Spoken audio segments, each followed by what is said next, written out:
Hey there, future homeowners. I'm Seanu Uyehara with Geneva Financial, and today we're going to be talking about how to fix a bad credit score so you can buy the dream home that you've always been wanting. But before we dive into it, make sure to hit that like and subscribe to my channel as we drop content every single week to help you get your mortgage right all across the country, whether you're a first-time home buyer or a seasoned investor. First things first, let's break down your credit score. So it is a 3-digit number that's based anywhere from in the 400s all the way to 850. 850 is the highest that you can get. And I can tell you, after 15 years of doing loans, I've seen a handful of people that have had 820s and above, and they were always great clients, amazing credit reports, high credit limits, and very, very low debt. So it's very obtainable to get to the 800 range as you get older in life.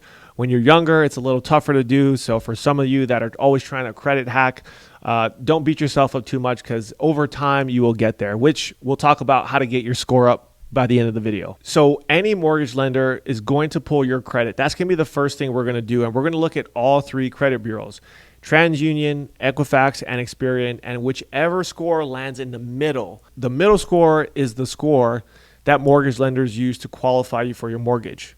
So you're actually going to have a score that's lower and a score that's higher. Now, we're not averaging them. Whichever score literally lands in the middle is the one that we use. So it's not a specific bureau. I know sometimes clients will ask, well, what bureau do you go off of? We're going to pull all three. This is one of the first things that we look at to determine whether or not someone can qualify for a mortgage. Now, I talked to a guy today who thought he had a 400.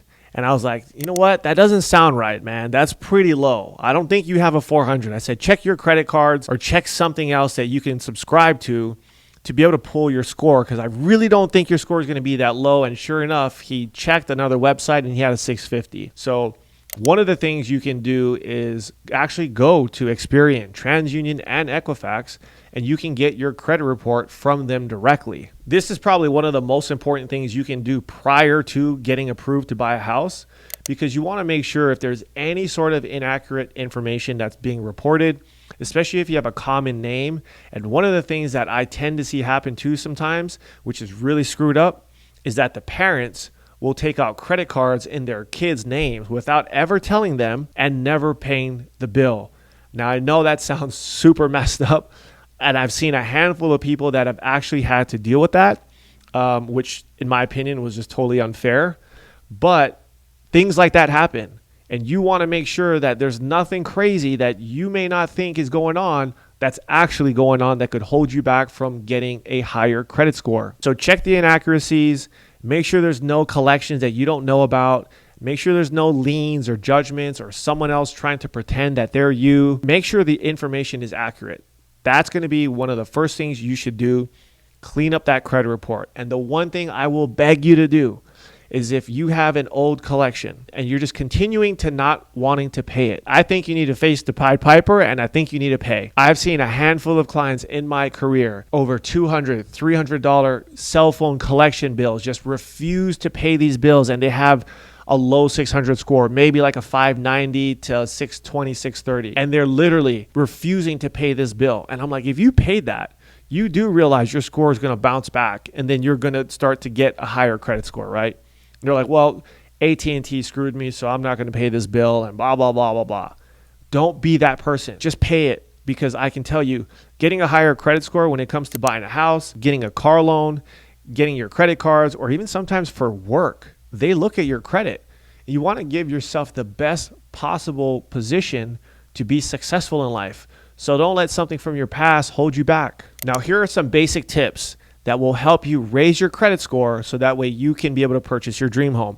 First and foremost, you want to make sure that you pay your bills on time. And I know that sounds super obvious, but you'd be surprised how many times I've seen clients put their payments on auto pay only for them to not get paid unexpectedly. And now they have a 30-day late on their credit report, which then tanks their credit score. My own cousin obviously does not watch my YouTube channel. My own cousin forgot to pay her credit card in the middle of buying her house. Luckily, her score was high enough. She could still qualify for the loan, and we closed the deal. Something that simple that if you had a marginal credit score could have easily killed the deal, and she would have lost out on that house. So don't make simple mistakes like that. And I know sometimes things get tough, especially right now with inflation and a lot of companies beginning to lay off people more and more. Get ahead of it. Make sure you start saving some money. You have an emergency fund on the side so that way you can at least pay your bills on time. And if you get to the place where you don't think you can do it, be proactive. Call the credit card company up. Ask for some sort of payment plan or something that you can try to get ahead of versus letting things hit the fan. And then now you're trying to play catch up, which at that point, it becomes really difficult to do. Number two, you want to reduce your credit utilization. This is one of the biggest things we've seen over and over the last several months with inflation again creeping up. Credit card debt is at an all-time high. So the ideal spot of where you want your credit utilization, meaning the balance that your credit card is running versus your credit limit. So for example, let's say you owe $300 on your card and you have a $1,000 limit. That would be a 30% utilization. That is about the ideal target range where you want to keep your debt under. So if you're at, let's say 60 or 70%, that's actually going to lower your credit score. So just this utilization trick alone can help you get points faster to qualify for a house. So you can do one of two things. One, you can pay down the debt, get it under the 30%.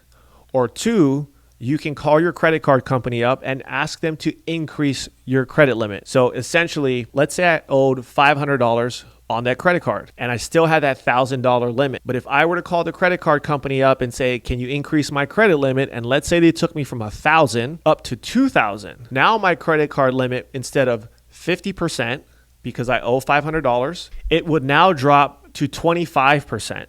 So just that little trick can help you increase your credit score. Number three, you want to keep old accounts open. This is one of the biggest things so many of us make the mistake on. When you pay off a credit card, you're like, I'm going to close it out. Keep the credit cards open because part of your credit score is based on the length of time and the history that you've had accounts open. So the longer you have them open, the higher the potential score could be. And that's why, like I said, anytime I've ever had a client that had an 820 plus credit score, they've always been 60, 70, 80 years old because they've had these credit cards for 30, 40, 50 years old, and it's still reporting on their credit reports. So they have these insane high credit limits, like a $50,000 credit card, and they have a $100 balance on it. That's how you get a high credit score over time. Now, there may be some other hacks to get you there, but ideally, we just want to keep old accounts open so that when you start to build that history over time and you start to win in the credit game. You want to limit credit inquiries as much as possible. So stay away from the 0% financing at Best Buy or these furniture places because they're trying to get you in there and you're going to pay for things over time. Stay away from that. If you don't have the cash to pay for it outright, don't even do it right now. The economy that we're in is not the best to be borrowing money. So don't go finance it if you don't necessarily need to, or you're not in a position to make the payments back. Limit the credit inquiries altogether. And number 5, you want to diversify your credit mix. So you want some credit cards, you want a car loan. Ideally, if you have a house, you want a mortgage. Maybe you got some student loans, but you don't want to rack up a ton of bad debt. And here's what I mean by that. I've had clients in the past that have gone to payday loan companies, taking out a $2,000 payday loan, and then they pay it off when they get paid. And they keep doing that over and over and over again. In their head, the logic is, well, I borrowed money and I paid the debt off. And it shows paid in full and it's a zeroed out account. In theory, that sounds good. However, when you're looking to buy a house, a lender's going to look at the fact that you've been borrowing money from a payday loan company and then you pay it off and you're doing it over and over and over again. That doesn't tell the lender that you know how to manage your money. It's showing that you are borrowing money in order to make ends meet, which is the last thing any lender wants to see. So try to stick to traditional type of credit.